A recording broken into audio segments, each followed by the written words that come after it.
মতো কে কে ছোটবেলায় দুধের সর চুরি করে খাইছো? আমি তো এখনো বুইড়া হয়েও দুধের সর চুরি করে খাই। হ্যালো এভরিওয়ান, আসসালামু আলাইকুম। আজ আমি বানাবো ভাইরাল পুডিং। আজ আমি সকাল সকাল ঘুম থেকে উঠেই লেগে পড়েছি এই পুডিং বানানোর কাজে।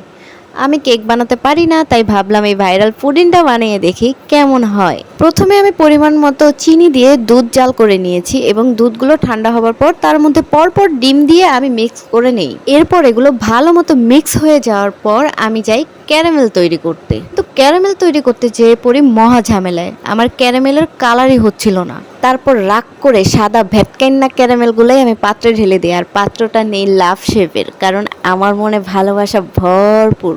যাই হোক, ক্যারামেল ঢালার পরে হলো আরেক জ্বালা। ক্যারামেল ঢালতে না ঢালতেই এটা জমে গেছে। মানে এটা কোনো কথা? এত কষ্টের পর যদি ফিনিশিং সুন্দর না হয় তাহলে কেমনটা লাগে?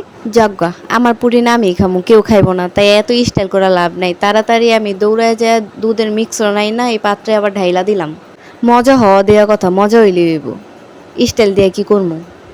যাক, ঢালা শেষে আমি পুডিংটারে জায়গা মতো সেট করে দিই। দেন আইলা ভিডিও কি সুন্দর লাগতেছে।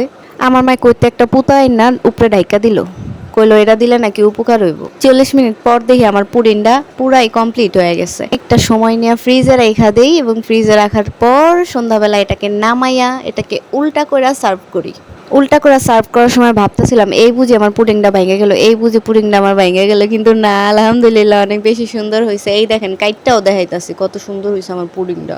কেউ আমার ব্যাটকেনা পুডিংয়ের দিকে নজর না দিয়ে আপনারাও বাসায় ট্রাই করেন। আজকের মতো ভিডিওটা এই পর্যন্তই, দেখা হবে অন্য আরেকটা ভিডিওতে। আল্লাহ হাফেজ।